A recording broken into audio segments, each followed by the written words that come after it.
So, are Canadians getting in general a little bit madder, a little bit edgier, a little bit more anxious?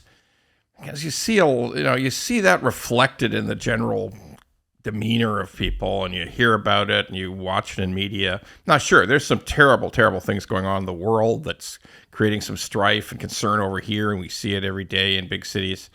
But is there a better reason why people are feeling uneasy in Canada? All right, I'll give you a statistical reason, true statistical fact. And it's called per capita GDP, per capita gross domestic product. Now, immediately people say, oh, for the love of God, this technical BS. I'm not interested.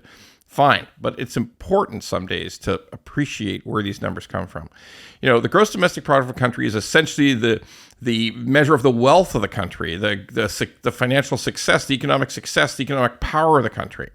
But when you've got a place like Canada where there's an incredible number of new people arriving every single day, 400,000 new Canadians, new to the country, new to here in the last 3 months, up to the end of November. That's a huge number. So when you have massive immigration, your GDP can look good by accident. It can look, oh yeah, Canada's doing good compared with others, doing really well. But that's what happens when there's just a ton of people show up. They all need a place to sleep. They all eat some more food. They all take some more transit. So that just pumps up the economy just by showing up, okay? The general economy, the whole country. But when we stop and think, how is everybody doing individually, then the numbers in Canada are not good. They're not good in any way, shape, or form. In fact, they've been going negative steadily for a number of quarters. So that's per capita GDP, per capita gross domestic product. So why is this not going good? Well, that's because we're not particularly productive. Now, productivity isn't that everybody just work like a bugger, okay? That's not what it is. It's, are we innovating? Are we producing more stuff with less hours? Are we coming up with new systems and better ways of doing things? And is our research strong? And do we have more people doing development of better stuff and faster stuff and new things that other people in the world want? And guess what? The answer to all that is no, we're not. Okay, certainly not compared with the United States. In the United States, there's a statistic that they're almost 10 times more productive than we are over the course of productivity growth over the course of the last decade. Why? Because they invent a lot of stuff in the U.S. They do a ton of research. When you talk about where is AI going, where'd it come from, who's developing it? Look, it's a bunch of U.S. companies. Oh, quantum computing, the next phase of computing all over the world.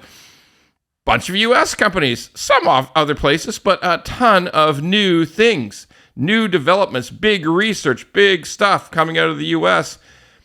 And we don't do that in Canada. And I hate to say it, but you sort of got to lay that at the feet of, we're just spending way too much time selling each other houses and doing renovations, okay? I'm sorry, it's my industry. I love my work, but we got to be honest some days, just honest. Making real estate the be-all and end-all of your large city economies isn't smart. It's just not smart. It's just not a good way to go. Yes, we need a vibrant construction industry. Yes, it's good that we have growth in our population. All those things are good. But if it's all that there is, that's not so good. And the other killer is, because we have these incredible batshit crazy house prices still, even though they're down a bit, still in all the big cities across Canada, and in some of the smaller cities, prices going way up in Atlantic Canada. Some of the prices, I'm reading some prices are going way up in Alberta. So in all kinds of places, very expensive housing means there's less people, there's less money. If you're paying high rents, paying big mortgages, there's less time to think about opening a business. There's less money available to think about opening a business. And you feel poorer because, let's face it, we all got to have a roof over our head. Cold country, sometimes wet or cold. That's what we got here. And you got to pay for it somehow. So if you're paying for it, that's money you're not spending on your own life. So Do we feel a bit poorer? Do we feel a bit more stressed? There's a reason for it, because statistically, factually, we are. And until we start to recalibrate to think less about real estate and more about new business opportunities, new industries, improvements that we could be made to our existing industry. Oh, and by the way, something that a lot of people hate to talk about, exploiting our own energy resources, our own mineral resources, exploiting the fact we're the second biggest landmass country on earth, and we got lots of stuff in the ground that we could be taking out and selling to other people in the world.